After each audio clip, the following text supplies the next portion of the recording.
Flintstones. Welcome to the Church of Mabus radio show. It's Friday night, 7:05 p.m. Central, and you're listening to United Public Radio 107.7 FM New Orleans. And we got Wham here representing. Hey. Hello. Last week was Ron Moorhead. That was a good interview. I hear a little background noise, making sure it's not my wait, hold on. Oh, no, it is. There we go. For some reason, this StreamYard, check it, because it will, for some reason, it tries to go to my webcam microphone, and you got to make sure it's going to the Yeti. It'll do it automatically, and it'll cause havoc. Like, it'll go to your other weird microphones that you don't want it to. That I didn't even know I had a webcam microphone the one night. I was like, finally solved that problem, that weird little background that I've always been like, what is that noise? It's because it was just going to my webcam as the microphone instead of my microphone that I wanted.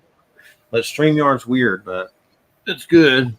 But let's see. Wallace Wagner here tonight. How's it going, Wally? How are you doing? Good to have you back. Well, thank you very much. I'm glad to be back. I really enjoy it. Yes, and your new updated book, Crossing the Crevasse. And I know you got a lot of the Tic Tac stuff. Did I say that right? Tic Tac? It's Tic Tac. Tic Tac. Yes. And I did not coin that term. That was one of the fighter pilots that coined the term. It's actually a little candy or a mint that you can buy normally at a checkout counter. I noticed they had some of those dudes from that experience, the Tic Tac sightings on Skinwalker Ranch show. And some of those dudes brought in technology, apparently, that witnessed that they track UFOs and brought in some crazy technology on that show. And then some of them got sick from being out there, but I don't want to get into that too much. But I've seen those guys, like some of the witnesses of that event came on that Skinwalker Ranch crazy show. And the reason it's crazy is because there's so many government spooks on that show. You're like, what are they doing? What are they up to? Bigelow personnel, the attorney state general, like I could go on and on. They have roundtables with government spooks at the end of that show, and you're like, what are they doing? They're up to something with this show. I've seen every show. That's my favorite TV show. That's good. Have you saw Beyond Skinwalker Ranch yet? Yes. What is going on with all that? It's like my jaw's dropping. It seems like Chris Bledsoe, former CIA Colonel John Alexander, and I know phenomenon happens because I've experienced, and I believe it happens at Skinwalker Ranch. And I think there's something, it's crazy that weird, similar stuff's happened at other ranches, but that show is government agents balls to the wall. What's going on with it from your mind? Well, we're slowly getting drips, I guess, of a new palette of physics, maybe. Yeah, it's definitely crazy, like shocking almost, some of those stuff on there. And what do you think it is that is happening at these ranches? And why are ranches the pivot point for so much of it? That's a very good question, Jeff. Anything I would say would be, a guess, but I don't know. The honest answer is I don't know. Maybe that's because that's not a very populated area, or my question that I face all the time is how long has that been there, and how long has our government known about it, and are we in cahoots with that some way or another?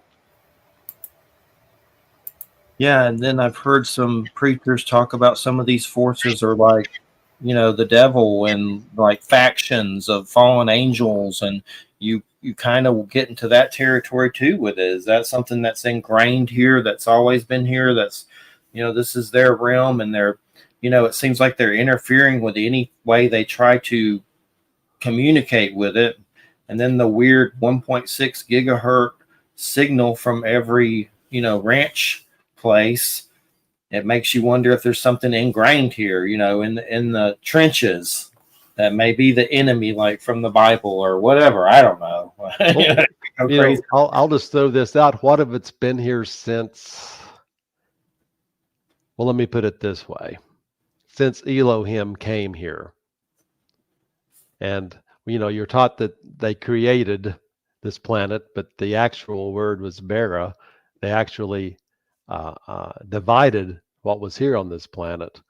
But what if it goes back to day one, and it has always been there? I'm just throwing that out. I mean, I'm considering everything, but something to think about. What do you think? What do you think about some of the radiation stuff at Skinwalker Ranch? What comes up with that? It seems like, is there a nuke buried there? Where's that coming from? Like radiation burns? Like that's crazy. It's everything. The mystery is under the mesa, and I wish they would get a suitable drill. It's what they're drilling with, quite honestly, is Mickey Mouse. They need to get something like Oak Island has, a more heavy duty that will penetrate the rock and whatnot drill. So maybe they're limited budget wise on the program, but they need to be drilling into the mesa, and they need to be drilling down into the tunnels with drills that can do that. And in my opinion, they also need to be removing some of the blasted rocks that are there. We're going on years now that they've been there, and basically it's turned out to be a rocket show up to this point. So, but and there is interesting stuff going on there for sure. But I'm sure it's originating from under the ground inside the mesa.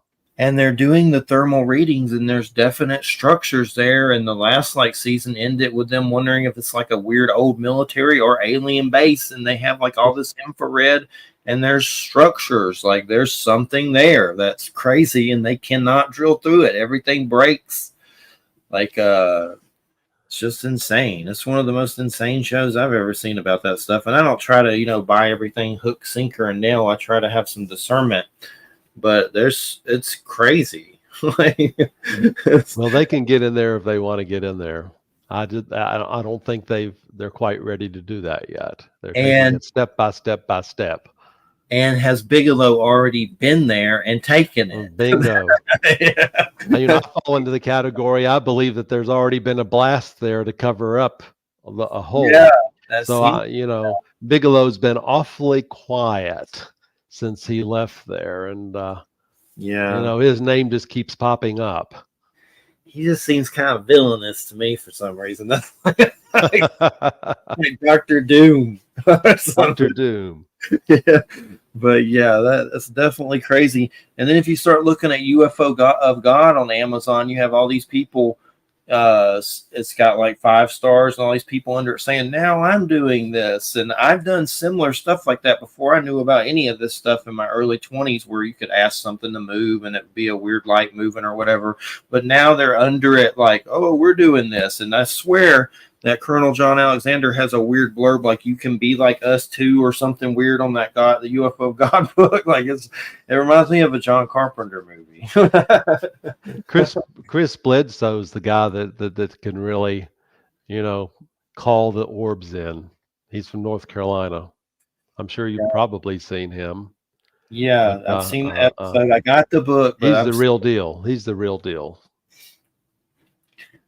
I just I think there's something to it, but when I see CIA and the colonel involved, I'm like, is there theatrics too? I don't know, but I mean, I know there's phenomenon because I've seen it, but and I definitely believe there's phenomenon at Skinwalker Ranch, and beyond Skinwalker Ranch, that just gets more interesting, especially with the whole Navajo police episode where they were relieving that lady's home from the S. Walker situation.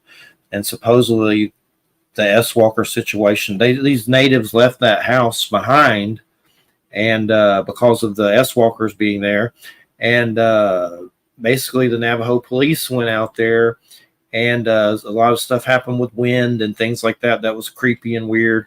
And then later, I guess the Navajo Nation gave her a new house because no one ever wanted to go back to that house ever.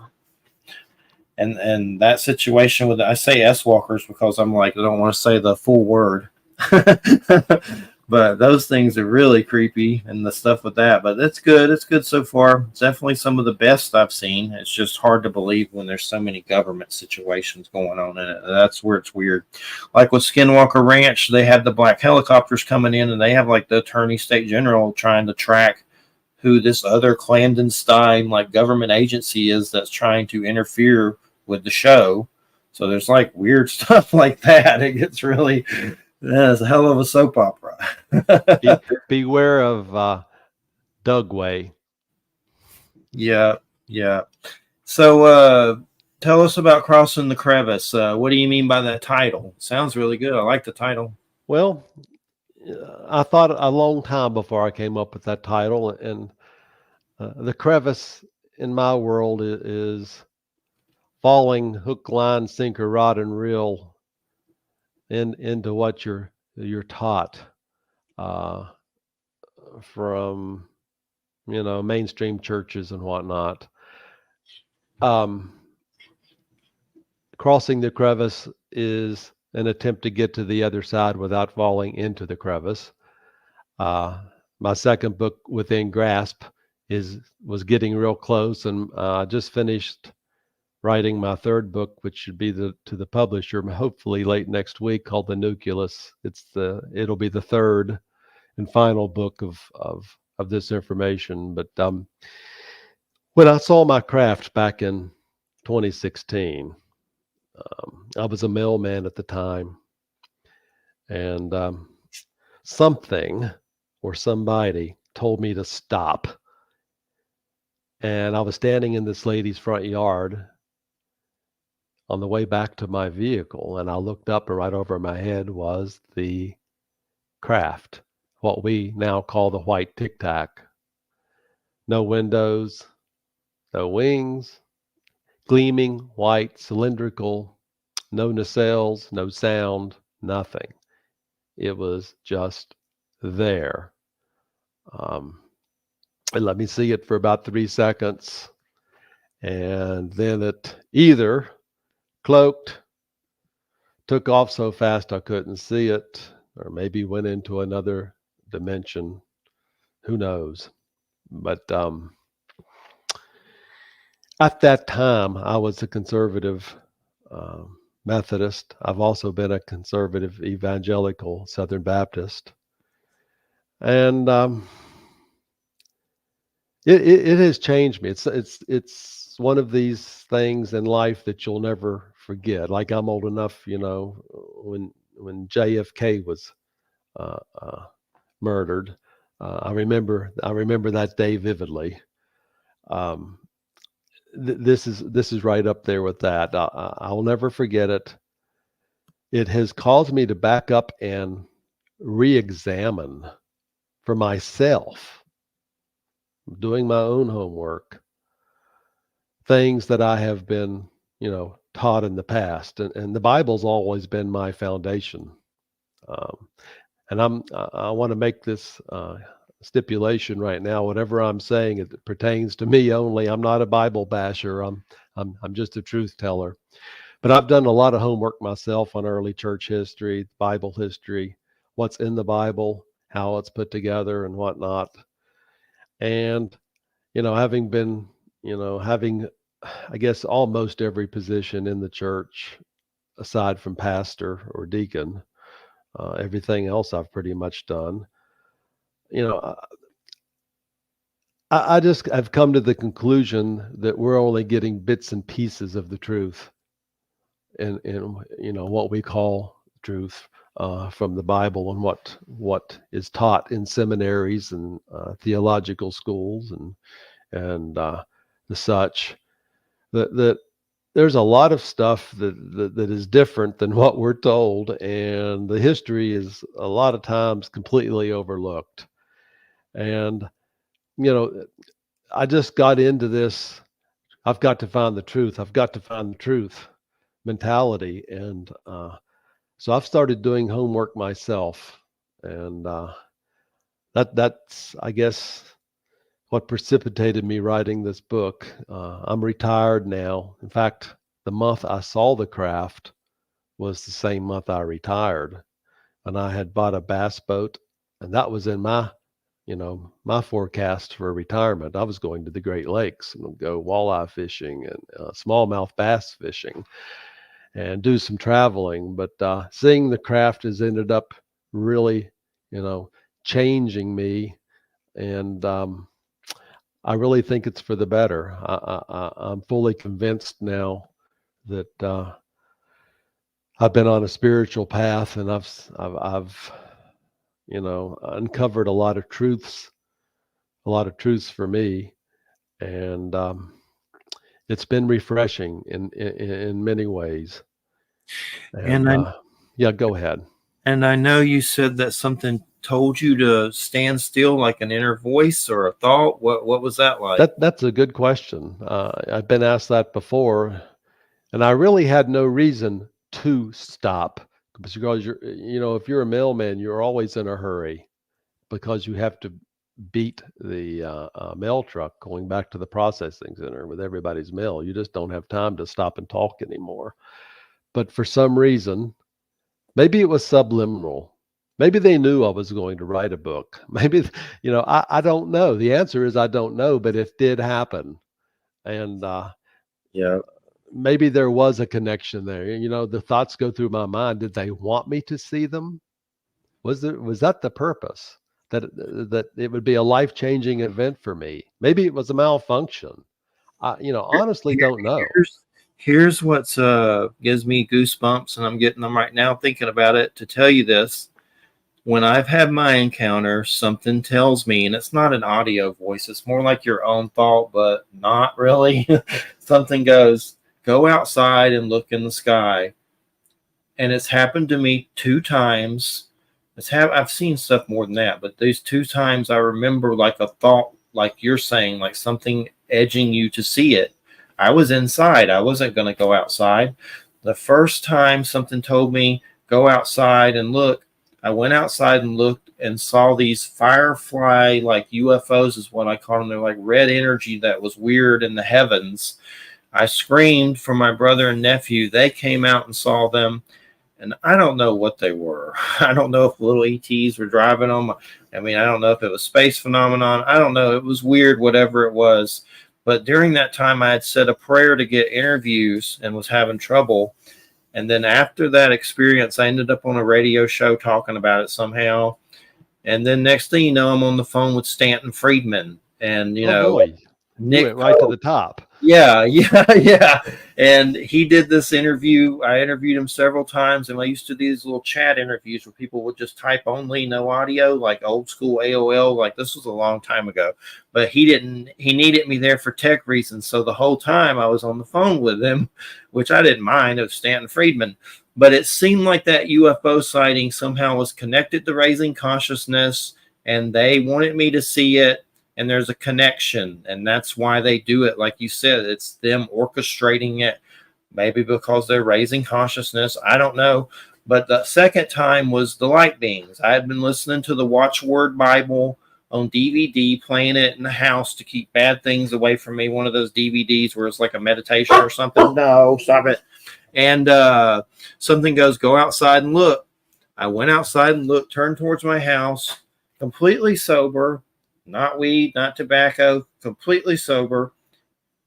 2 people made of light leaving my home as if they were in it and flew straight into the heavens, through the roof, into the heavens. And I saw them, and I couldn't see facial like features or anything, but it was like out of a comic book almost. It was so weird. Like, it was just 2 people made of light, and maybe they could have been UFOs in themselves, and maybe they could turn into that like a spear. I don't know, but the way I saw them, they looked like 2 people. They had arms and legs, and they were very low over my roof and just shoot straight up. Maybe it was my dad who passed when I was younger. I mean, it could be deceased loved ones, angels, that because I was like, oh, he's listening to the Bible. Let's go down there and check it out. Uh-oh. And I don't know what it was, but and both of those times, something told me to do it, like an urging, like something just guiding you. Maybe it's them. I mean, all the above. I don't know. Have you ever heard of the Shining Ones? The Shining Ones? Mm-hmm. Robert Stanley. I know I've The heard that O'Briens wrote a book called The Shining Ones. name. What's his name again? The O'Briens. The O'Briens. I'll have to look it up. Christian and Barbara Joy O'Brien. Okay. But it sounds like maybe you saw some shining ones. Definitely. Anyway, we're beings of light. You know that, right? Yes, that's what we create photons when we concentrate and pray and whatnot. That's what I thought too. If it's us without our bodies, that's what we are, because I've read shamanism stuff, luminous beings of light, things like that. And there's been times where when I was out at Silver Lake, the place I saw them, I would look into the heavens and see them out there, like clusters of them. And it was like something was showing me. And then later I'd go out and it'd be dull. Like, it's like the hand of God. Like shamans call it seeing, but it's like it touches you and you see it.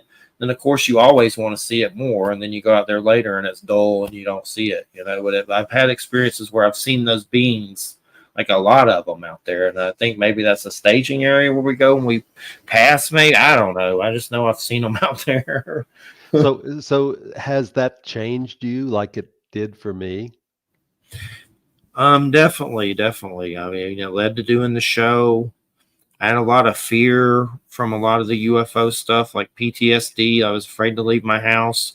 Sometimes I still have that. I don't want to go outside. I do, but sometimes I'm like, ugh, I don't want like Nosferatu. No. But I'm in Florida, and the bugs, it's like they just look at me like I'm dinner. Like they just like wait for me, I think, out there. But yeah, it's changed me a lot. It's definitely opened me up, and I've interviewed so many people and found out, a lot. But that's the big thing dealing with, is the fear and all that. Trying to figure out what it is, Well, there's a group of people out there that think that all the UFOs are really from the devil. So, I mean, I've heard that before, and actually, me too. Well, but they've always been here. We've never been alone. I mean, even Josephus, wrote about the Sky Army. We've never been alone. They've always been around. So me being an ancient alien believer, who we call God, or let me rephrase that, who most people call God, came here in a ship. He came here in a craft, and he flew.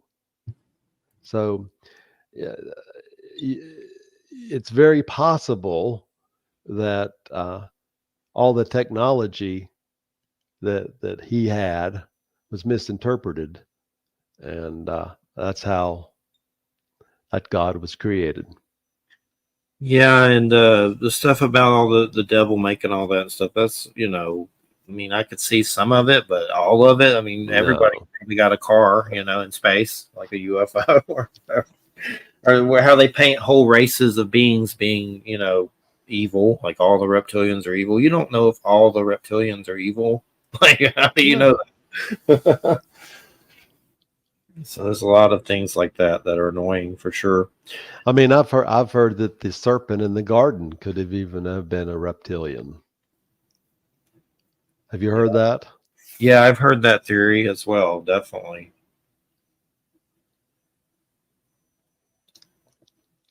It's definitely fascinating for sure. And I've had some reptilian experiences, and I was partying and being bad in my younger days. When my dad died, I went through testicular cancer at 17, chemo, lost one, and then woke up at 17 and said, you lost a testicle, you had to go through chemo. Went through all that, and then my dad died a year or so later. So it was looked into a lot of stuff where trauma triggers some of this stuff. I think that's part of it. Well, not for everybody, but for me, it opens up the senses when you go through something like that. And one of my experiences, when I had never done drugs ever, because my dad said he'd kill me if I did them. So I never did them. But when he died, I had a few years where I was stupid. But during that time, I did see some reptilian beings that were very strange, and they were not physical, but they were definitely. My first reaction was, oh my God, I'm seeing a fallen angel or the devil. But it was weird because they were given like positive messages, like "I love you" and write and dance and sing. It's like they were like a self help book or something. So Did they have yellow eyes? they I don't really. It was hard to see their eyes, but the closest thing I've come to seeing something like them is pictures of Mayan gods. Like they were so weird. Like it was like a humanoid, but it was almost like it had. I'm not gonna say Medusa like snakes because I don't think they were alive like snakes, but some kind of weird hair, like reptilian Bob Marley or something. But it was humanoid, and then there was one that was kind of like a Hydra, like it had more than one head, like like the Hercules thing. But it was very weird, like almost like an astral projection or a hologram or something. It wasn't physical. It was just like almost like looking at a video game or something like something.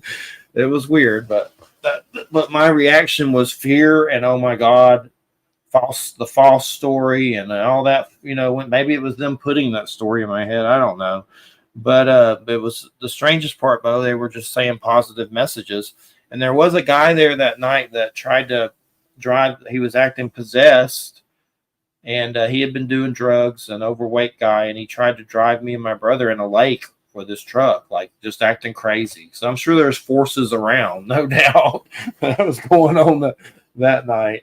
But yeah, I've seen the reptilians. I think there's something to it, but I don't think they're all evil. That's just stupid. That's like Hitler genocide thinking, saying a whole race is evil when that's just not the way it goes. Well, we could be working alongside of them right now in Antarctica or in Dulce, New Mexico. We just, I'm a big believer. There's a lot of secret stuff going on. Yeah. And some of the stuff I see involves the devil and UFOs and the fallen angels in Antarctica. I even saw, which I didn't listen to it, but I saw the title of a David Wilcock live thing, and he kind of gets a little crazy with that Q stuff and stuff, which I'm not really into. But he was like Lucifer's palaces in Antarctica. That was in the title of his one of his latest videos. It's like how do you know? Did you go there? But yeah, I see a lot of that stuff. It gets crazy for sure. Exopolitics, I don't think it's all kooky, but there's a lot of kooky in exopolitics. Well, there's a lot of stuff to be brought forth from Antarctica.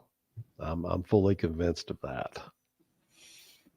So that's in our future. And they seem to think that's where some kind of force is there that really controls everything. Or could it be just an ancient civilization that's there that left things behind, and that's why they're there? I mean, there's so many, or they could be living there, still. Just so many ways to go with it.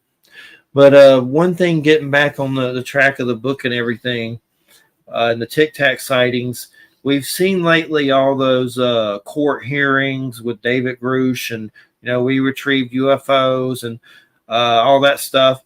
And then the Pentagon's released these videos, and then it's like, I swear the Pentagon just said there is no alien stuff after all that. So it's like very confusing. I also heard that was a mistake. They should have never have released them. But it's one of those things that I'm fully convinced that as a whole, this society of ours is not ready to handle disclosure if it came all at once. I think we would implode. We need to continue getting drips. And, I've been asked before, when's disclosure going to happen? And my answer now is it'll happen when they want it to happen. And they is open for interpretation, either Majestic 12 or the aliens themselves.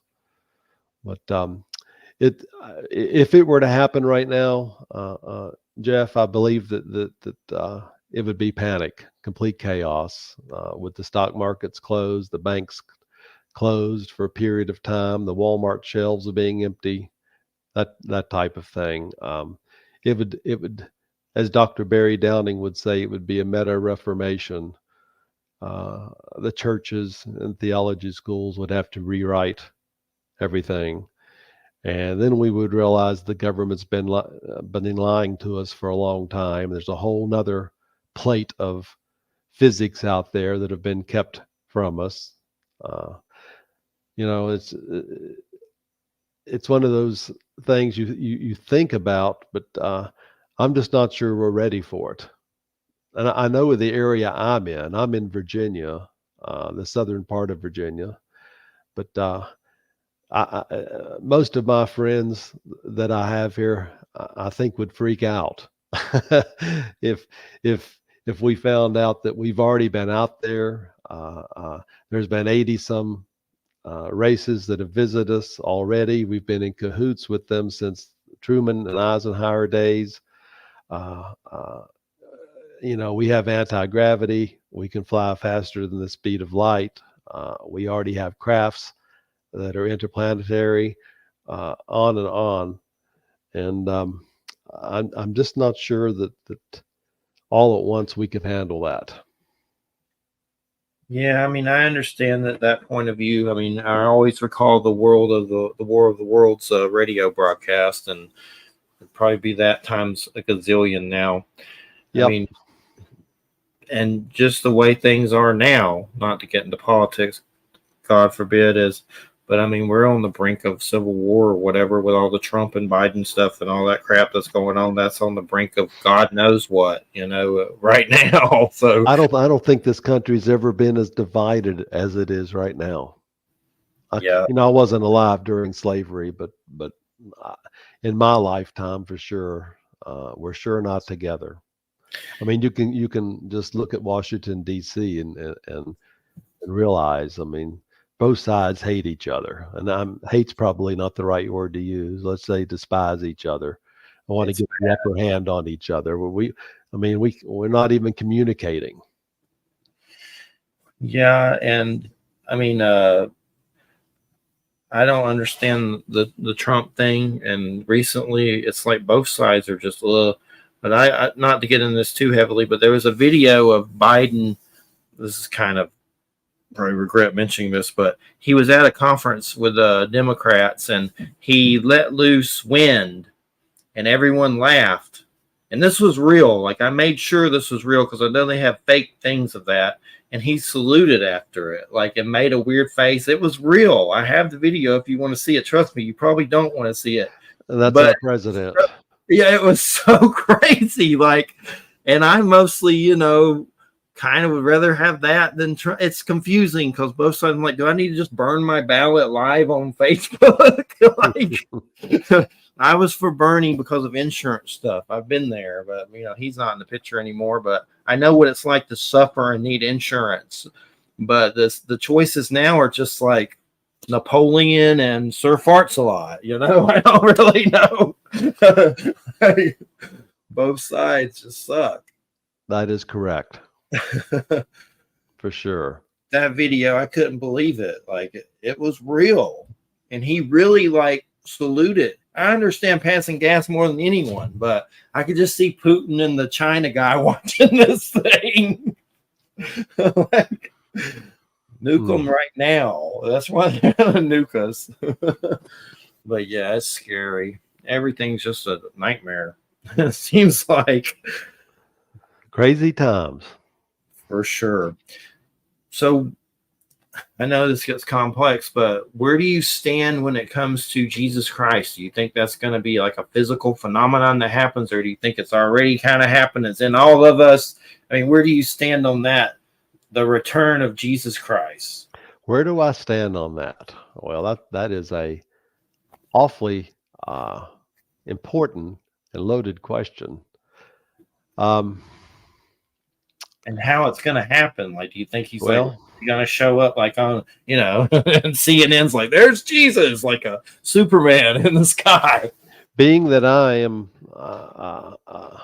an ancient alien believer, being that I know that Jesus was in a craft, his father was in a craft, all these gods that all these different times and all the different nations all around the world, they all came in crafts.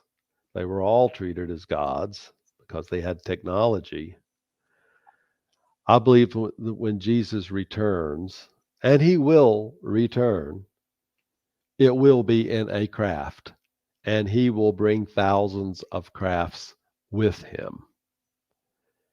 Now, what does that mean, or how is that going to play out?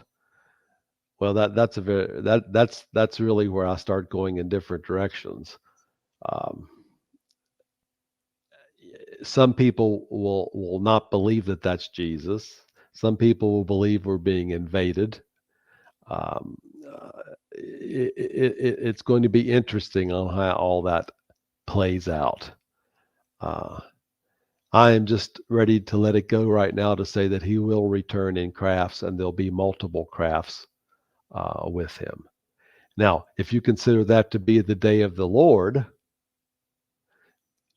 some people may or may not, then these crafts may, be doing damage to the earth. It may be a stressful time. It depends on what your belief structure is, but for me, I'm ready to be picked up and taken out of here. And I believe that's exactly how that will happen when Paul says that we'll meet them in the sky or in the clouds. It's like beam me up, Scotty. That's what's going to happen. And I believe that Jesus is away now, as in John 14, making a new world for us. And when that world is completed and things get out of whack here, he will return and take us along with other flocks. No pun intended. That's my website, but to this new world where there'll be new heavens. Well, definitely. It's a good answer. I've had weird visions when I was younger of craft coming down and people going to them, and some were scared and went into like a cave or something and ran from them, like weird stuff like that, where I was like, what the heck was that? But weird, like vision kind of stuff. And then it's funny how we've changed, because I used to believe that too. I mean, I grew up in the 50s and 60s, and that's when all the the War of the Worlds and This Island Earth and all those scary movies were on, and you were really programmed to be scared of UFOs. But then Star Wars comes along, and the bar scenes, and Star Trek comes along, and now we have instant communication and YouTube, and everybody's got cameras. It's no longer a scary thing. I was not scared when I saw my craft. In fact, I said, "Well, hello there." That's exactly what I said. It's just I was caught off guard, but I was not scared. So when these crafts return, I will not be running for the hills or running to the caves. I'll be running to the craft.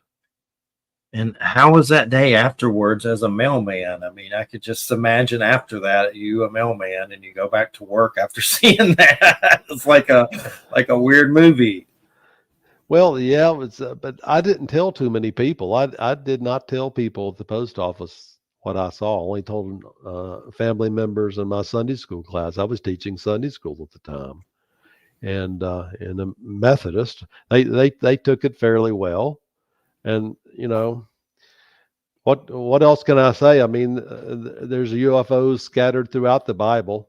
That's one of the things that I've uncovered myself from all the way up to Revelation. There's UFOs and crafts in the Bible. I mean, God flew. God, the Old Testament God flew. He flew on cherubs. He flew in spirits, wings of eagles. He flies, and he flew. And one of these, I guess, epiphanies that I've had is how do you go down if you're already supposed to be there? And I've asked this to so many different people, and I've never gotten an answer. So for our audience, how do you go down if you're already supposed to be there? I mean, we're taught that this God, who most people say is the God of the Bible, is everything, omnipotent, omnipotent, you name it. How do you go down if you're already supposed to be there? And this God goes down some 19 times in the Bible. He goes down to see what's happening with Sodom and Gomorrah. He goes down to see what's happening with the Tower of Babel. And there's, other instances. You can't go down if you're already there. He's not this God of the Bible for me now, and I'm speaking for myself on these truths I've uncovered, is not anything. So I'll just throw that out now. Changes his mind, jealous. Look at how many people were killed. I always make a joke now. Satan was responsible for 10 killings, and if you include the flood, it's been mentioned that the Old Testament gods. Well, I don't want to get myself in trouble, but if you include the flood, it could be up to 1 billion people because people lived longer back then. Yeah. I mean, we're talking the Jebusites, all the different people, plus even the Israelis. I mean, he killed his own people, the plagues and all the diseases and whatnot. There's just so much information there if you know where to look that's never taught to you. I mean, we're taught that God is all loving, God is everything, and Jesus in the New Testament is the son of the God of the Old Testament. And I believed that for 60 years, and I just don't believe that anymore. I guess for me, it's mentioned 3 times in the New Testament that no one sees God and lives. And in the book I just finished, I've counted over 200 different people that saw the Old Testament God and lived. So something's out of whack there. And I don't want to delve too much into that. It's in my book, but I have a hard time accepting the Old Testament God of Israel being God of the universe. Yeah, man. I mean, it could be like other factions of aliens or something, and they just say it's Well, God. they were aliens. We're all aliens. Our citizenship is in heaven, but they came here.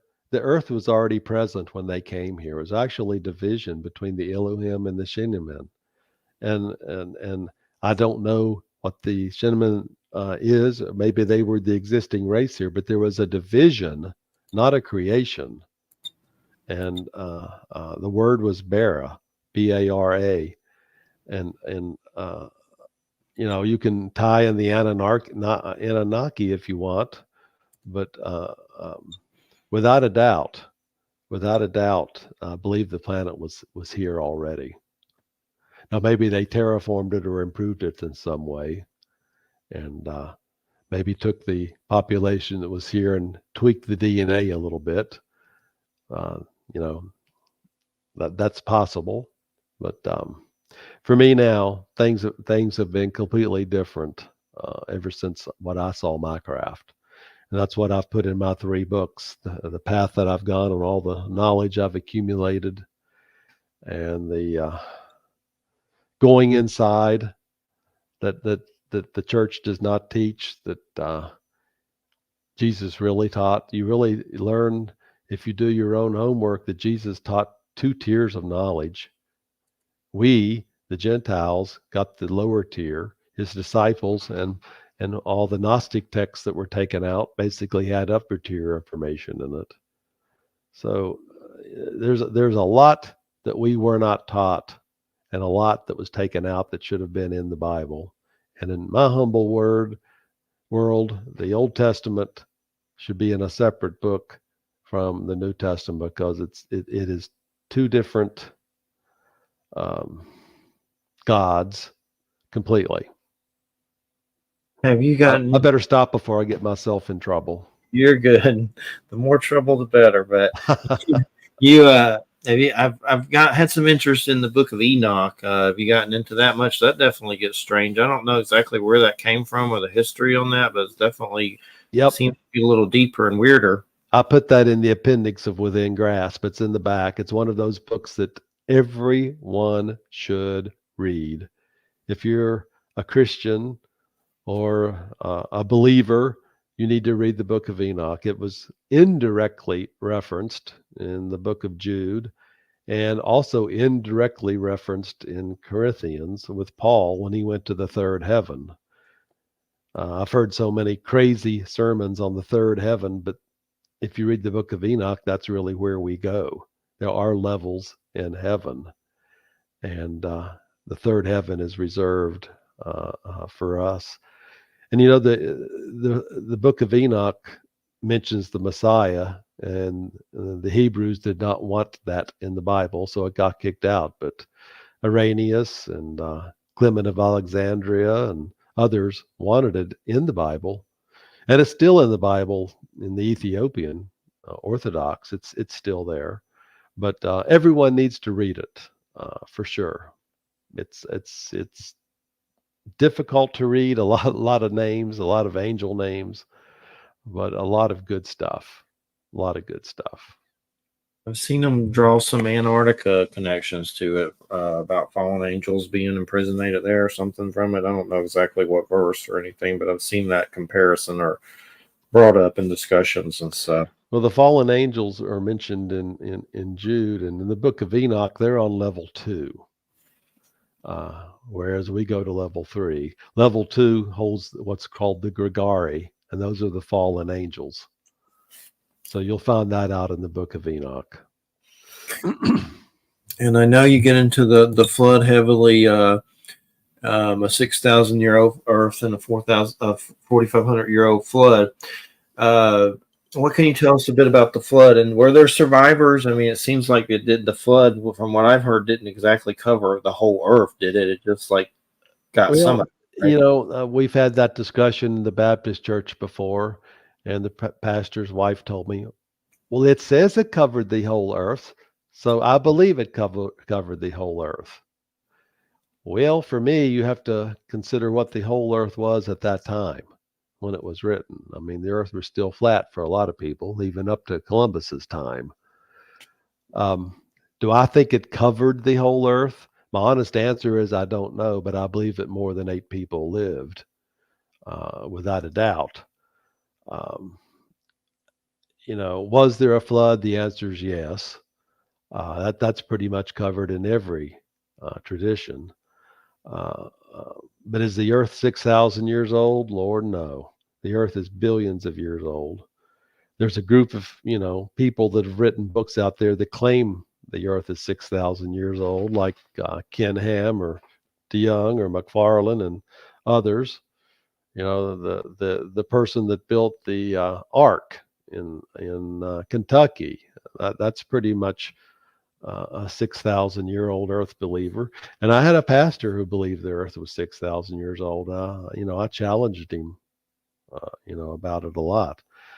I write about some of the methodology in determining ages, and I mentioned carbon-14. Carbon-14 is actually pretty exact up to about 50,000 years. Now, after that, it's not very exact, but we only got to find something 7,000 years, and we've already blown the 6,000-year-old Earth theory to pieces. You look at Göbekli Tepe and some of these structures from around the world that have been built. We know that they're 11 and 12,000 years old, and I'll even go a step further than that. I'm pretty much a believer that the Great Pyramid is substantially older than what we're led to believe. We're led to believe that it was built during the Pharaoh Khufu's time, back around 2560 or so BCE, and they had all of this knowledge, and we were led to believe that they started out with making mud and adobe pyramids, and they did the step pyramid, and then they got the bent pyramid, and they continued to increase their knowledge to finally they got it right and made the Great Pyramid. Yeah, right. Well, the Great Pyramid is off the charts compared to the others. And if you go 70 years further than the Great Pyramid, all that knowledge is apparently lost, because Yusuf's pyramid is nothing but a heap of rocks. So I blow a lot of holes into the pyramid theory that it was built back around 25 or 2560 BCE. But the Earth is a lot older than 6,000 years. A lot older. It's billions of years old. And while we're on this subject, I'm going to go off on a little bit of a tangent, but for our audience to know, time really does not exist. Let that resonate. Time does not exist. Time is only for us here now, nothing more than a measurement of the Earth going around the sun. That's all time is. We've all been alive before we were born. Some of us realize it and some don't. And our spirits never die. So you factor that into time, and you really come to the conclusion there's a lot to be said that a day with the Lord is 1,000 years or something. Time doesn't exist as we think it does, and that's really proven with Einstein's theory of relativity. So you can, if you were in a spaceship, Jeffrey, and flew out to the heavens beyond the speed of light and flew back again, no one would know you. You might find your great grandchildren here, and they may have heard you or read about you or remember you from their grandparents or something, but time doesn't exist. It's really a fallacy. Think of it as infinite, no beginning and no end. And we could very well be the same type of creatures. So I'll just throw that out. I jokingly said the true terror is that we are infinite. It never ends. Well. It never ends. But the biggest problem with Earth life is just the structure of society's bills and stuff. That's the bone crushing part of it. Well, this is not a 4-star resort. Yeah. And if you believe like me, I chose to incarnate here. So, I know I was alive before. I have a birthmark to prove it. But I know now from my studies and meditation and whatnot, the path that I've been on, I know I was alive before and I'll be alive after I die. So I believe in reincarnation without a doubt. And that was actually accepted in the early church. We can talk on that if you want, but it slowly got weeded out. Is it forced? A lot of that's in my Bible or in my Crossing the Crevasse too. I wonder, is it forced? Do you think reincarnation? They make you do it. Like this is like their school to babysit us, and you're going to the Earth. You got to go. We're going to 6th grade at 6 a.m. I don't know, but I think there's easier places you could go to incarnate to. I think that we're all here for a reason. And this is a challenging place. Let me put it that way, in a lot of different respects. Definitely, it's even more so for us here in the United States, the land of plenty. We have so many distractions, and so it's so easy to get on the wrong road, so to speak. Here. We have so much stuff. Let me just say the word stuff. And we all accumulate stuff. We can't take any of it with us. Definitely. And that's it. I mean, it's concrete and consumerism. Like every, Walmart and yada, yada, yada, yada, yada, and a million places to eat your money. Repeat and rinse. Well, we live in a society here where to be successful, you have to have things, and you want things.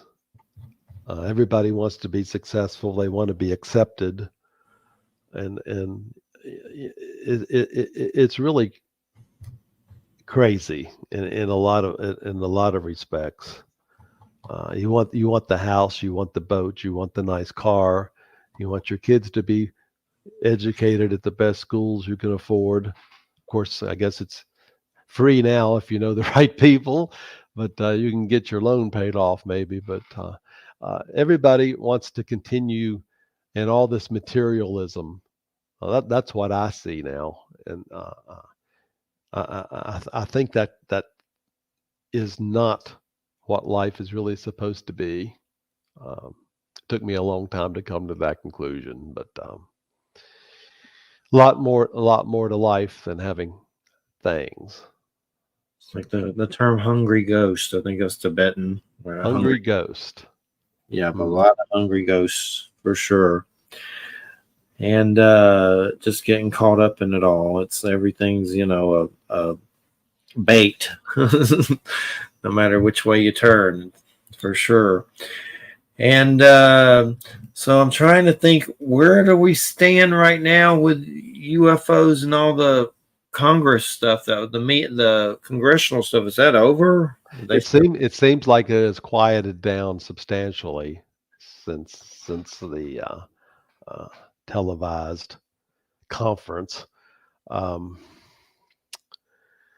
I guess that's why I'm focused on Skinwalker Ranch. I think something like that's where we're going to start getting our drips now, and I think the government is aware of that.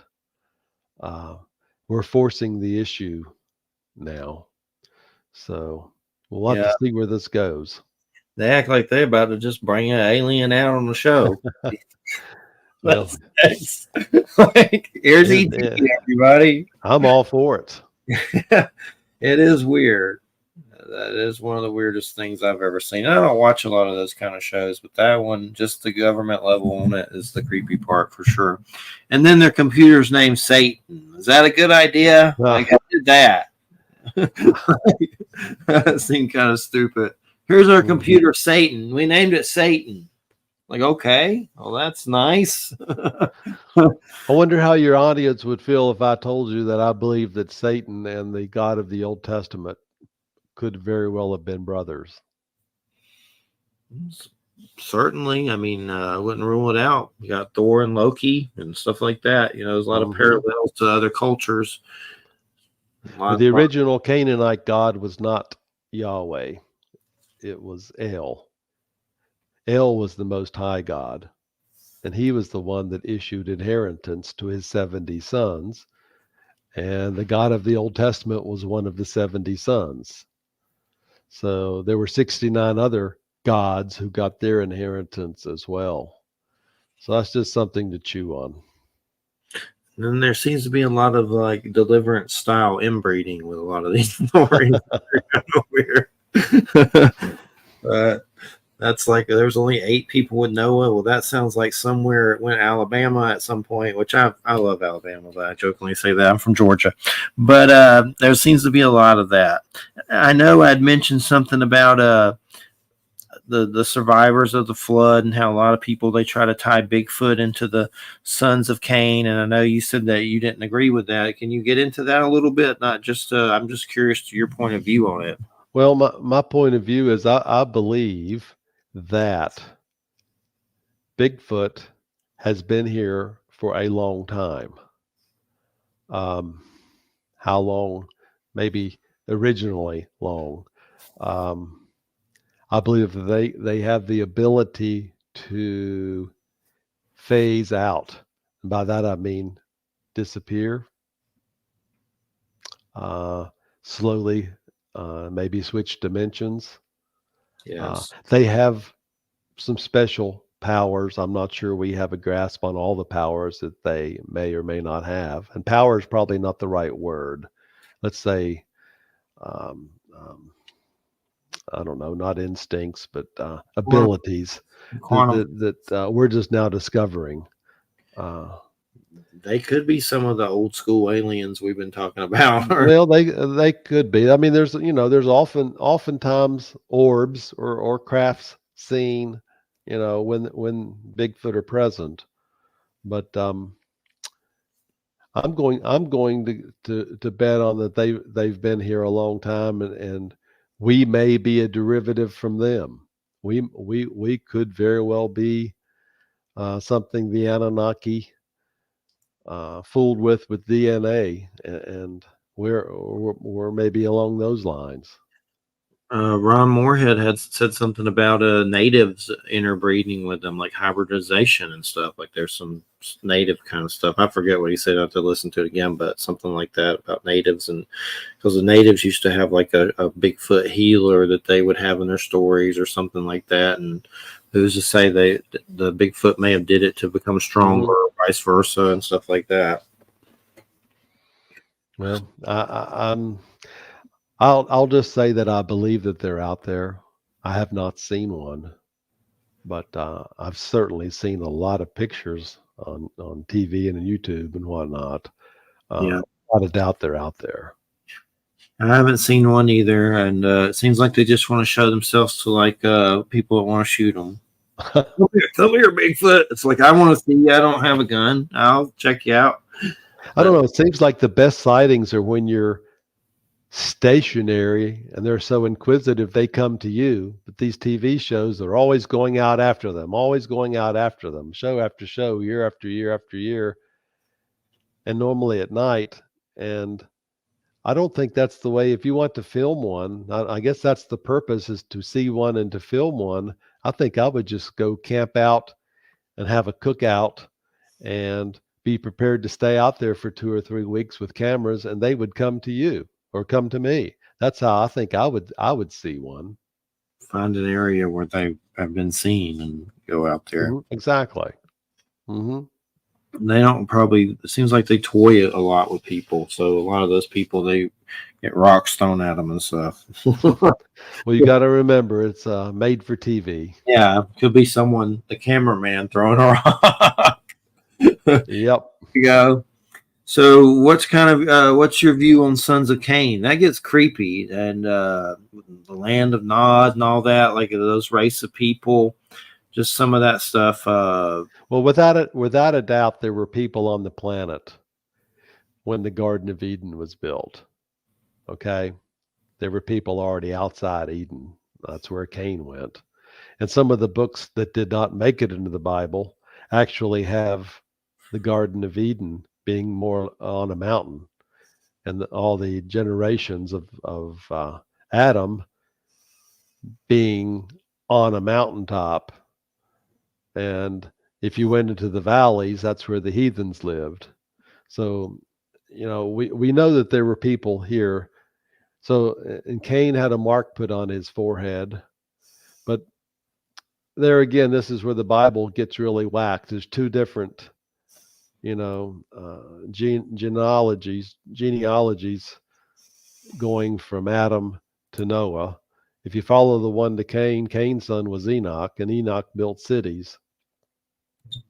But when you say this, the children of Cain, I think for the most part it could very well be people that don't grow hair on their face. Maybe some of the Asian people, maybe those may be more along the line of Cain. But even if you're Cain, you're still part of the original Adam. So I'm not real hung up on the children of Cain versus the children of Seth, or directly from Adam. But I guess it's a topic for conversation. I mean, they went two different ways. So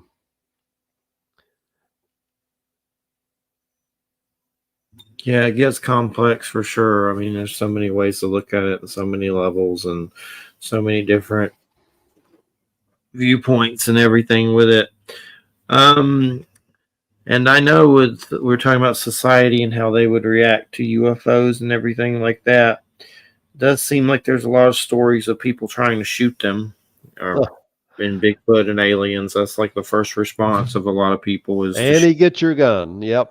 But you know what? I think we're maturing as a society. At least I hope I'm right when I say that. You have communication to thank for that. But why would you want to shoot? I mean, only if you've been trained that they're evil. And if they were evil, think about this. Why, and they have these powers. I mean, we wouldn't be here now. They've been with us all along, and we're still here. I have a hard time saying that they're evil. Now, I'm not saying that there's not evil in the universe. I mean, you know, I've read both Linda Moulton Howe's books, and I'm convinced, as she is, that people say that evil is out there, but is evil here? Do they? I don't think so. I also have a problem with our interpretation of Satan and Satan being evil. If you, I can draw a correlation with the Old Testament God and Satan, and prove that the Old Testament God is technically more evil than Satan. So he just got a bad rap. Let's put it that way. And just like El and Baal and Asherah, they got bad raps. When the Old Testament God was a local God, and around the 7th or 8th century BCE, all these gods started morphing together into one God, and then that one God, as society moved westward, going through Europe and then eventually into the United States, this one God instantly became God of the universe. So we have a local 1 out of 70 children God that was just the God of Israel. That's all the God of the Old Testament was the God of Israel, and Israel was his people. Other gods served, other peoples. And we have let that God become the God of the universe, and the whole thing's just whacked for me now. Yep, and did the UFO thing throw that? Was that the horseshoe that did it? The UFO. Well, it was the catalyst. I mean, seeing the UFO, and then started wondering, have we been alone? Is it theirs? Is it ours?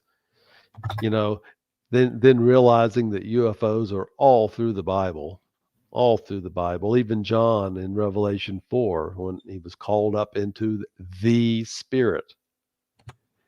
So if you're listening, grab your Bibles and go to Revelation 4, and your translation will say that he saw a door open in heaven and was called up into the Spirit. This is one of the places where spirit is a craft. Zechariah 6 is another place. People flew. I mean, even Solomon flew. So this flying happened with a lot of the old gods from all the other traditions, from Hermes to Vishnu, Enki, Ra. I mean, Gabriel flew. Quetzalcoatl flew. The Anunnaki could fly. I mean, people flew, and these people who came here were treated as gods. And now we fly, and I do believe in a secret government, and I believe that we're already out there, and I believe that we fly too. So I know Wham. I know you talked about Linda Moulton Howe a lot. Is there anything that stands out about her, that Wham, that you recall? Linda Moulton Howe, you just mentioned her. Well, no. I mean,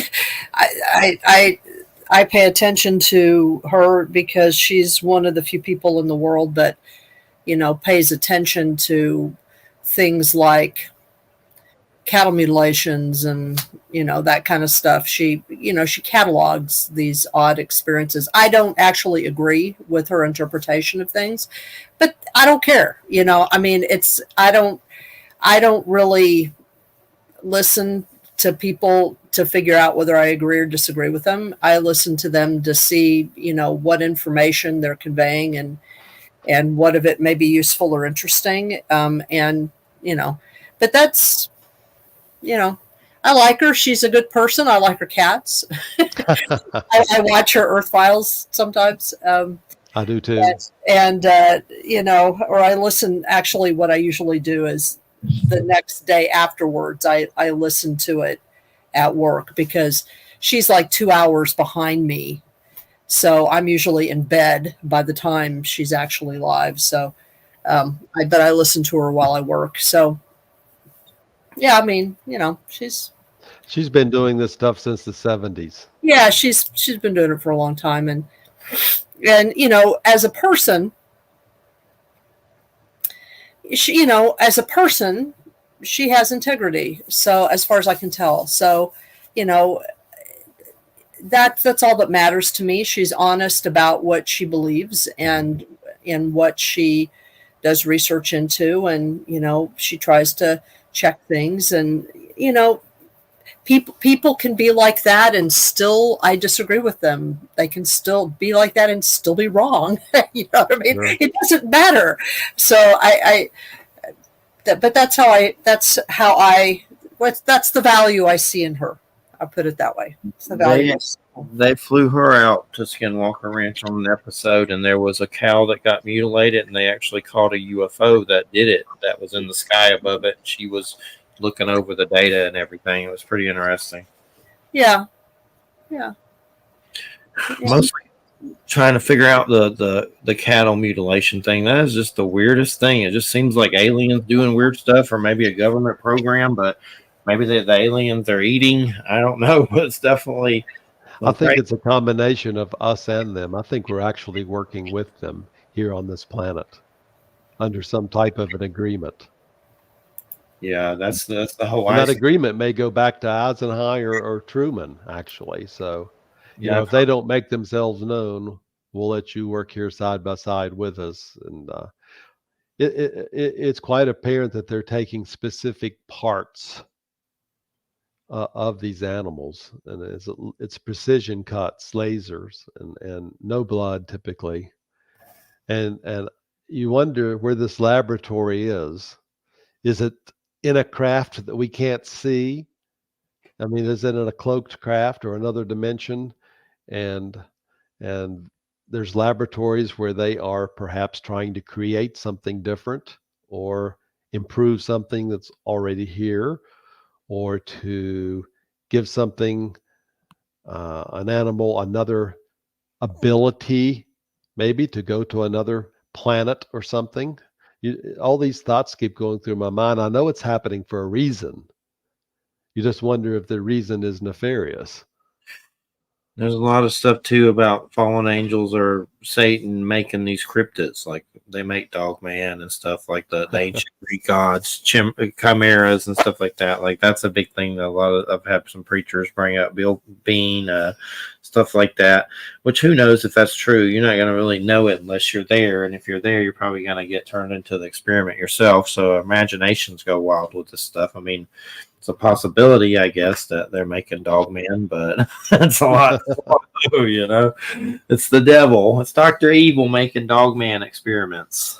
Well, I hear that there's multiple levels underground at Dulce, and we are working side by side with aliens there, and that could be one of the bases. And I've always thought about Dugway, and I've always thought about Antarctica, because I fully believe, and this goes back to a Linda Moulton Howe interview, by the way, Wham. She interviewed some people that were picked up. They disappeared for a while, and let's just say they were very scared and very tight-lipped on what they saw. But apparently, there's an underground base or bases there, and we are working side by side with aliens. So yeah, I got a story for you. A friend of mine, Daniel, who's co-hosted a long time ago, his dad works for the Pentagon, or used to, and he swore up and down to me, and even came on the show and told it, and said that when he was younger, his dad took him there, and there was an alien named Bob there that lived in a weird office and watched baseball and had baseball stuff, and claimed he was an alien, and met him. And I was like, dude, you're either crazy or that really happened. I don't know which one, or a bit of both, but swears up and down that there was an alien working there with him named Bob that loved baseball. And he what about Valiant Thor? Yeah, there's something to that. He looked like us. That's what I've heard. A lot of them look like us. They're very similar. And the Nordics for the most part, look like us. So I wonder how many, when you go walking up and down the street, are you really seeing what's there? Are you seeing what they want you to see? The simulation continues. Uh-huh. One of my weirder experiences, I was walking a Siberian Husky in Lynn Haven, Florida, and a rusty orange ball floated over the road. And it was like just a rusty, like a huge one. It was big. I don't know what to compare the size to, but it was big. And I looked to see if there was like something like a crane carrying it or a helicopter. There was nothing. It was just like a weird rusty ball, like it had been in water, maybe. I don't know, but that was one of my weirder ones that I don't know. I mean, maybe there's an explanation, but maybe there were little aliens in it. I don't know, but it was a crazy, just a rusty ball floated over the street with nothing attached to it. Like I even looked like, is something carrying that? Like, is there a chain? Nothing. So that was really weird. And there's been a lot of them with things where it seems like they're there because for you, and you wonder if you've been taken. But I don't think I have. If so, I don't remember anything. I don't.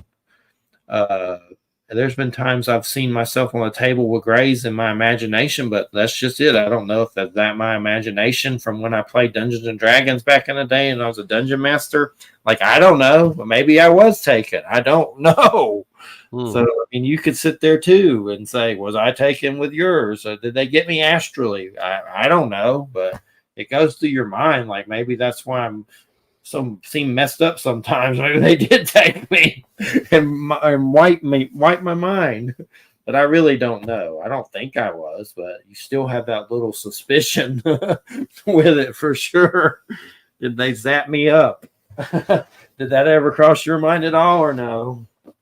It has being that the what I've referred to previously, that I've been alive for a long time and had other lives. I factor into this. When you pray, think about it. How's your prayer answered? How's it heard? Like telepathy? Well, yeah, that may be a cover-all for it, but you're sending electrical brain waves out. They're being interpreted and being absorbed and read by someone in order to get your prayer answered. Now, the methodology to that, I'm not real sure, but biblically speaking, there are no secrets. Everything we say and do will be broadcast to everyone. So it's like we're in a closed loop system. Everything's recorded. Everything we do is recorded. Everything we say is recorded. So you just wonder, and I know that angels fly in crafts too. And is it possible that when you send these brain waves out, like Chris Bledsoe, for example, we talked about the fellow in North Carolina that can actually call the orbs. When you send these brain waves out, is it possible that you are connecting with your guardian angel or an angel? I mean, I think about this stuff a lot. So just like Daniel with his encounters with Gabriel, um, these things happen. So these angels that are in these crafts, is it possible they carry your prayers to perhaps God, and then your prayers are acted upon? It's just things of that nature that get me. So you used to like preach in front of crowds and stuff, right? I mean, that's what you used to do, right? Well, I did not preach in front of crowds. I mean, I've preached from behind the pulpit before. Maybe I've done maybe 17 sermons, but I'm not a preacher. Okay. Even though I'm ordained and been baptized and all the good stuff you do, saved, and all the terminology that's used. Uh, um, but for me now, I operate on a completely different plane on my belief structures, on the way I was brought up versus now after seeing the craft. So I'm much more in tune to all the traditions around the world, including Buddhism and Hinduism, and I have an open mind. Let me put it that way. I've learned meditation. I'm not very good at it, but I do believe in it, and I do practice it. And I've learned about the soul and the ego, and I've learned so many different things, near-death experiences, shared-death experiences, all this stuff that wasn't even in my repertoire up until after the craft. So I remember the Buddha story. I guess the Buddha was meditating and it rained or something, and a Naga came and covered him up so he could continue and whatever. That's pretty interesting. I don't know if it was a Naga, but it was some kind of reptilian. That was a weird one that I remember. It's pretty interesting. well, we all have these powers in us. They're just not tapped. I tell you what, let me go back again and talk about Paul in the Bible. He was persecutor of Christians, as we all know. He did not immediately become an apostle. He was sent off for training for 3 years before he became an apostle. He was sent to Saudi Arabia, where Elisha realm, and where Yahweh's home was, very close to there, Seir. But he came back to be an apostle, and in that short 3 years, he learned that he could bring someone back to life, like Eutychus or blind Elymas, just by looking at him, and made him go blind. He didn't have those powers before. Now, that's just a case that I think we all have abilities in us, but we've lost our teachers. And I think we're kind of stagnant now as a society. Yeah, it's definitely a weird place, that's for sure. Maybe going backwards, retrograde. Yeah, it's definitely just the war stuff alone lately. My God, I'm so sick of hearing Putin. I was like, just do it and shut up. Not that I want that to happen, but it's like, God, he's annoying. I think I just read an article today where maybe he's wanting now to negotiate. Yeah. I swear I saw an article that said he did something. It was on Microsoft News. He did something to jam all the GPS over like airlines in Europe or something like. Yep, something. I read that as well. That's and crazy. I also read that he's recently had a coronary. He had a heart attack. I don't like him. His guards found him on the floor, cardiac arrest. I mean, that's like something out of James Bond, like a villain. That's just crazy. I mean, basically blocking all the GPS of all the airliners so they can crash. What about the satellite that he's just put up in the sky? Some of our people say that it's more than a satellite. I believe it. And then you got China with that fake sun. What the hell are they doing with that weird sun they're launching? I'm still trying to figure that out. Like, I don't know what the hell they're doing over there. A fake sun? Why? What do you need that for? It's already hot as hell. They're trying to make it hotter. They keep it up during night so it'll be day over there all the time. I don't even understand it. What the hell they're doing? But I've talked about this before. When all these countries start getting their own abilities to do things, I mean, where India's and Japan's going to the moon, and everybody's starting to realize that there's more things out there in this final frontier, that if we're not doing it together, we could have some real problems. And We could very well have a false flag invasion.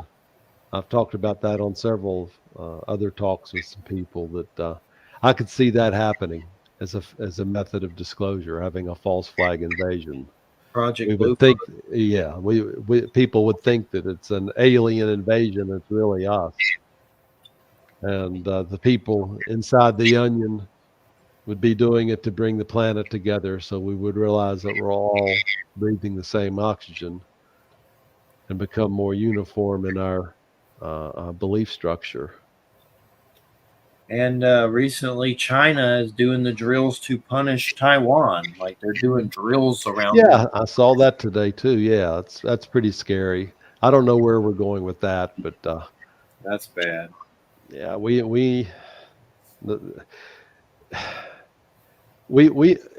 need to get our act together on this planet. We really do, and realize that we're all the same. We're all brothers and sisters, and we're all breathing the same oxygen.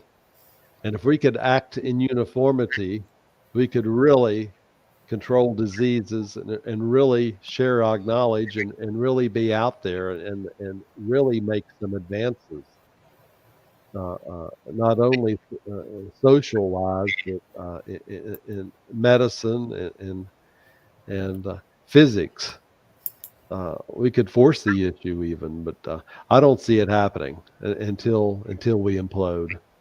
And we will implode, I believe, not from disclosure, but from what you mentioned, with different countries getting more powerful and dissension, that type of thing. The same thing that's happening in Washington, D.C. now. That could very well be when Christ comes back, Jeffrey. When things get so bad, we start blowing ourselves up. Yep, and there's been instances. I've had Robert Salas on, who wrote a book about the UFO shutting down the missile silos and stuff. Yep. That's interesting. So they do take note of that. And it just seems like if anything happens big on a war scale, that it just leads to everyone dying. Like if we go to war with China, it seems like everyone's just going to die. If we go to war with Russia, everyone's just going to die. I mean, that's just once it goes, all those bombs go off, it's over. Well, let me put it to you this way: we're being watched all the time, so it could be over, but I honestly believe it will be picked up. And I've Nancy Red Star. I've had her on a long time ago, Cherokee, and has Star People book and stuff. She was telling some native. This was a long time ago, but there's some native stories of some culture being picked up by the Star People and taken to other continents because calamities came. So that's pretty fascinating. Yep, I've heard that. Yeah, that's pretty interesting for sure. I can't remember the names or anything, but I have her books somewhere around here. Getting a ride, hitchhiking for a ride. In crossing the crevasse, I also mentioned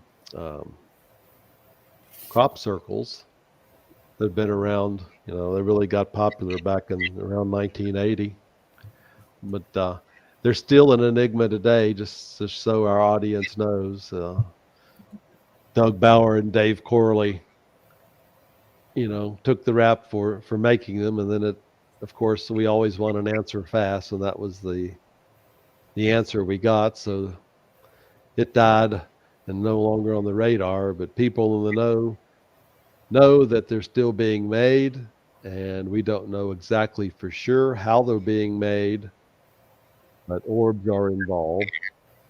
And, yeah, I've seen some stuff with Patty Greer with the orb and things like that. It just takes a few seconds to make a legitimate crop circle. I've heard satellites can make them. I don't know how true that is, but maybe. I don't know. But not to say everyone's made by a government satellite, but it wouldn't surprise me if they could do it on some level too. Perhaps. I don't know why we'd want to, but 80% of them seem to be in England, but they've been in 50-some countries, and I don't know. We're getting close to 20,000 of them being reported. So we folk. There's definitely a connection to all that fairy lore and all this stuff. For Yep, sure. yep, from Ireland. Yep. The wee But, folk. you just can't imagine people being out there with snowshoes on, making them like we were led to believe. And then, we sent the Arecibo satellite out with Carl Sagan we put out there, Arecibo. And back in '74, we got a crop circle back in response. Uh, 21 years later or something, in August of 2001, where we'd sent out our DNA, and the crop circle actually had the correction in the DNA. And it included silicone. It included a 3-foot high, what appeared to be a gray, and some other little tweaks. And I thought that would really, really be mainstream news, and you'd be surprised of how many people not even know of it. So they're out there. We got our answer, and not too many people want to accept it, though. What is I have a picture of it in Crossing the Crevasse. Oh, okay. What is the crux? The crux. The crux Yes. of, I don't know what you mean. It's one of your chapters called The Crux. You talk about Richard and I say, well, we're all over the place. I know. That's what I mean, we're back to my book. That's generally a summation. I get into the Eisenhower's speech, his farewell speech on how we needed to be alert. He was giving off hints right and left on how society needs to be alert. And I don't think we are alert. We're too concerned with our kids' soccer game or our kids' softball game, or whether we have 3 or 4 bars on our cell phone. We're not an alert society. So what the government's doing, they're easily doing. The secret government. I get into the secret government a lot. I get into problems in the Bible. Recap a lot of that. I mean, I know people that's gotten their PhDs by standing up in front of people saying that the Bible is God's true word. Each and every word of it is from God, and it's all right. So I just question, how many errors do you have to point out for it to be God's word? And you can just look in Matthew chapter 27 and read about Jeremiah the prophet, and you you go to Jeremiah and look for it, it's not there. It's actually in Zechariah. So that is a blatant error. And there's mistranslations, there's mistranscriptions, there's bad transmissions, whatever they can call it. It's just full of problems. And a lot of these I uncover and put in my book. And I continue putting them in Within Grasp, and have continued putting them in the Nucleus, which is the third book I just finished. So I have basically gone through the Bible page by page, verse by verse, and pointed out a lot of things that people just don't realize that are in there because you don't hear it and you don't read it. You get selected information. And I mentioned about stars and how the UFOs are all through the Bible.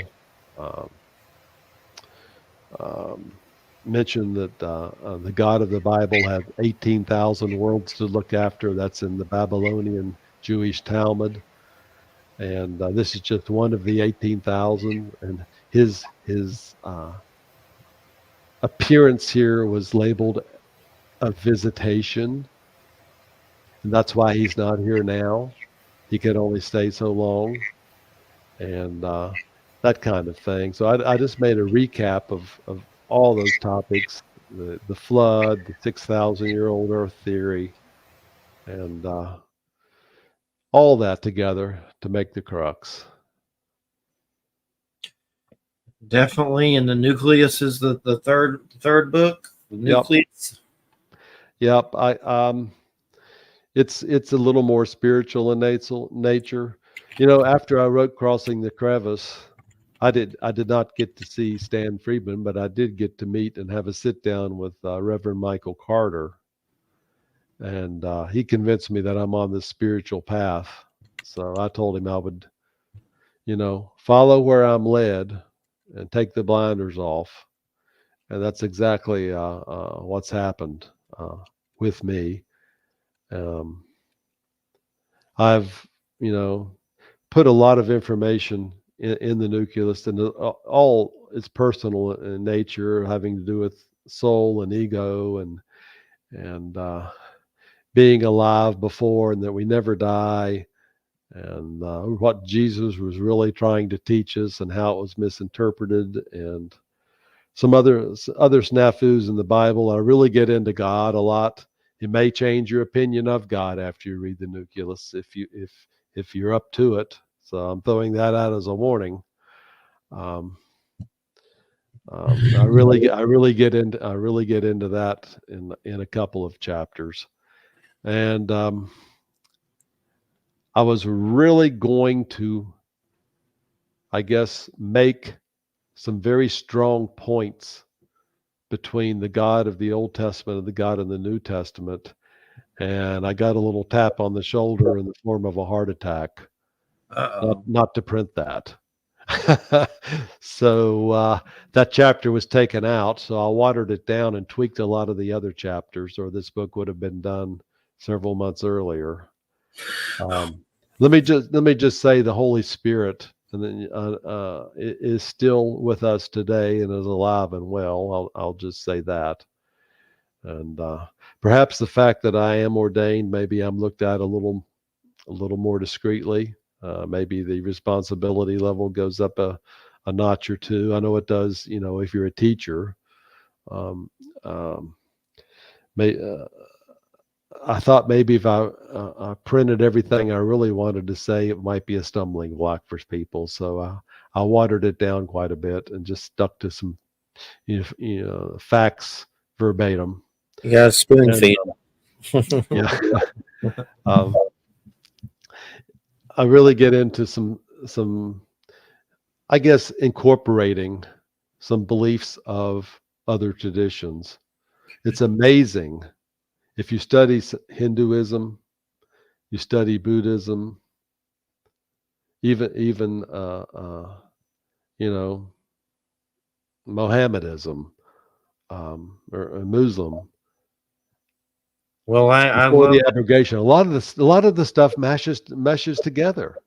You just have to look for it. It meshes together. It's interesting. I love Norse stuff. I love native stuff, and I've read a lot of Buddhism. Definitely no expert, but I have tons of books on that stuff, and I just love it, learning about it. And who doesn't like stories about Thor and Loki and Odin? That stuff's just like Lord of the Rings cool. Mm-hmm. Mm-hmm. It's hard not to like that stuff. But look at all these cultures around the world. You mentioned Norway. Every country has these people that they worship as gods. Whether you were in Mexico, or what we call now Mexico, or India, or China, or Japan, wherever you go, Peru, everybody had their gods, and they've all disappeared. They're just history now. Even the God of the Old Testament has disappeared. He's no longer here. So, my God now for me is a New Testament belief. My God for me now is light, love, and spirit. yes, My Old Testament God who walked, who was jealous, who perpetrated evil on people, who killed children. I just can't handle that any longer. Who went down because he had to find out for himself, so he went down. He couldn't know from up in the sky. It doesn't resonate with me anymore. So my God is the New Testament God, And I have come, for me now, love is the common denominator through the universe. We're all connected. Everything is connected. And we're Yes. finding this out now in quantum physics. You could take a tuning fork and ding it, and if you have an F sharp, only the F sharp tuning fork will vibrate amongst all the other tuning forks you may have. And we're knowing that you can move a molecule or an atom at one point in space, and an equivalent one moves in another point in space.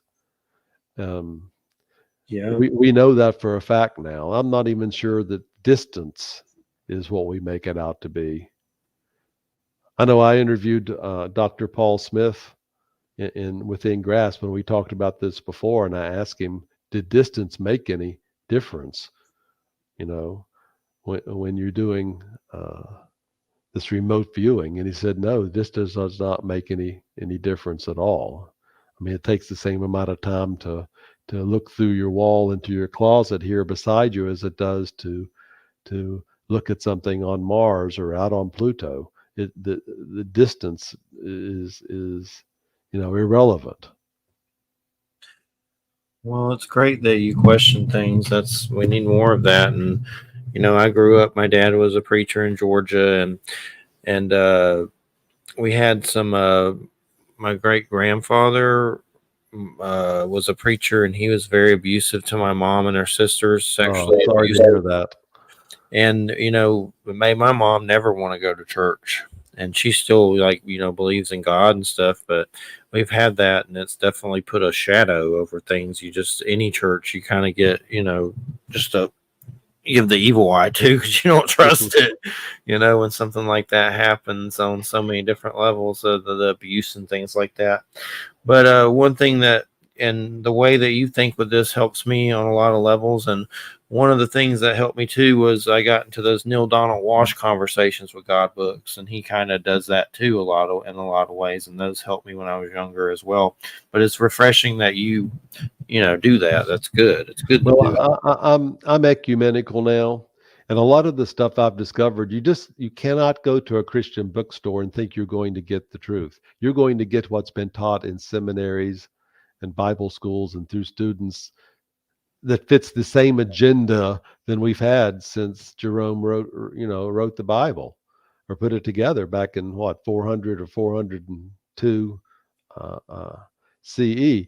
So you're getting bits and pieces and shades, but you're not getting the whole truth. You've got to do your own study, look at church history, look at Bible history, look at the books that were taken out, realize why they were taken out, realize the Bible is a work of man, not of God, realize that the God of the New Testament is the way the Bible is written is completely different than the God of the Old Testament, and realize that Jesus taught, let's just say, upper knowledge to his disciples and to some of the book that's within some of the books that did not make it into the Bible. And that includes reincarnation. It exists, it's real.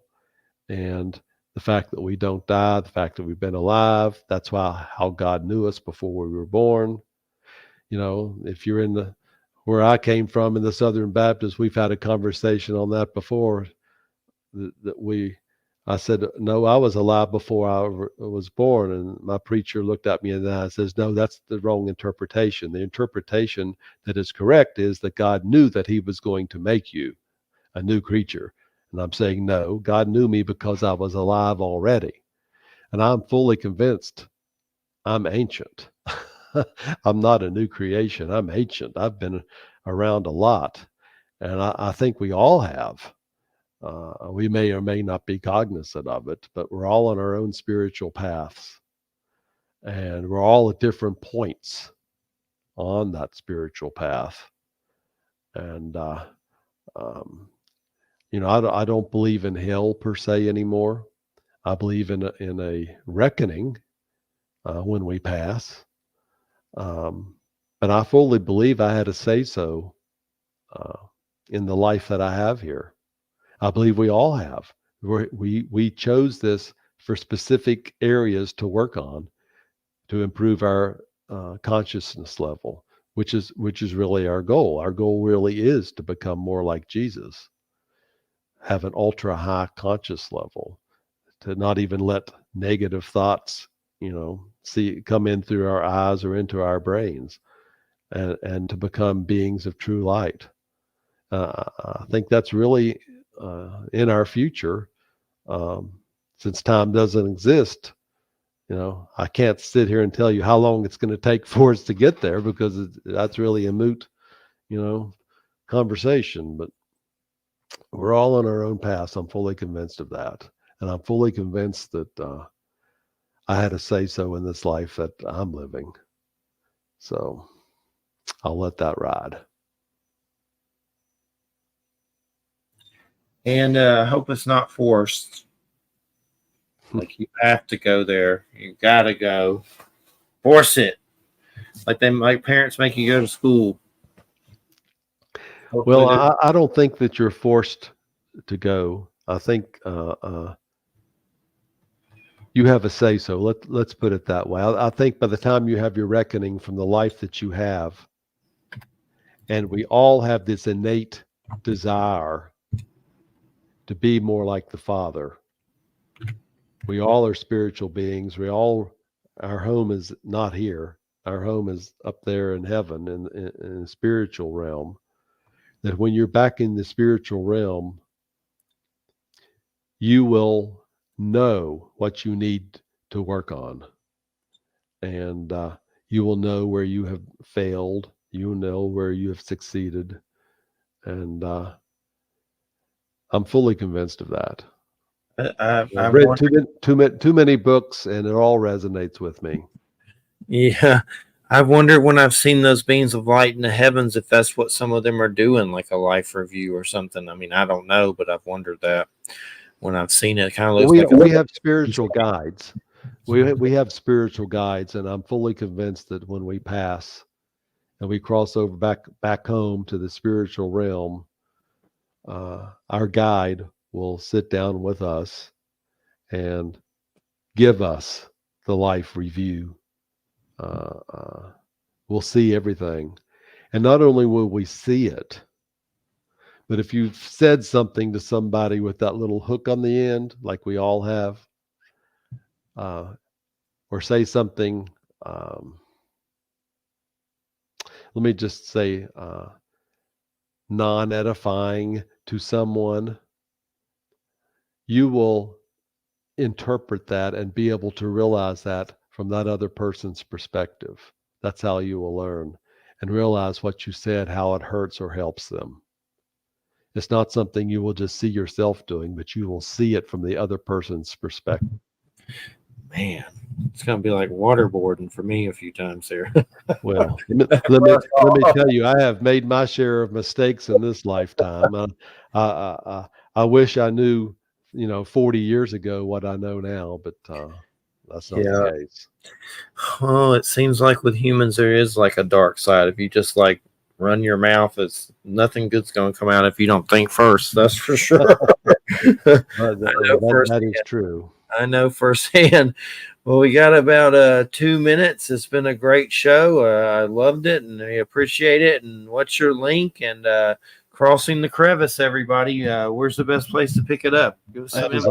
Amazon. You want to get the blue one? The original first edition is still listed. It's the red book, but you want to get the blue book. It's the second edition. It's called My Epiphany: How It Affected the Bible and Disclosure. It's the blue book with a picture of a craft, not the exact one I saw, but a craft on it. It's the blue book. You'll also see within grasp there. If you just type in my name, W. Wallace Wagner Jr., it will bring up the books. You can also go to my website, otherflocks.net, and there's an active link there to take you to Amazon. You can also read about the books there and what some other people have said. All righty. Well, we appreciate it so much. It's been a great show. Thanks so much. You're welcome, Jeffrey. Wham, good to see you. Enjoyed it. Thanks for having me. Wham's got a cat sick episode, so she's been having to deal with that too. We had that happen too with a kitten.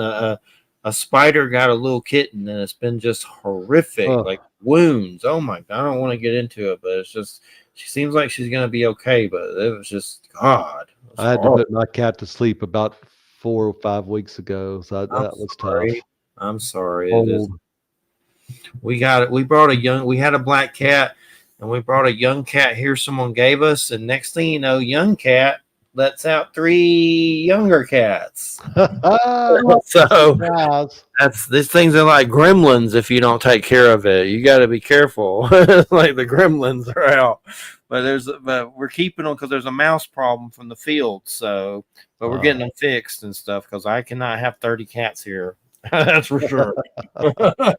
But we appreciate everybody, and Wham, I hope your cat gets some relief. And thanks everybody. Next week, Steven Snyder, that'll be Jay, I believe, and he's got a Stanley Kubrick, The Minotaur, his book about Stanley Kubrick and stuff like that. But thanks so much, Wally. It's a great show, and keep us in the queue for the 3rd book. Will do. Thank you, guys. Appreciate it. Have a good weekend. Evening. Yep. Take care, everybody. Bye-bye. Good night.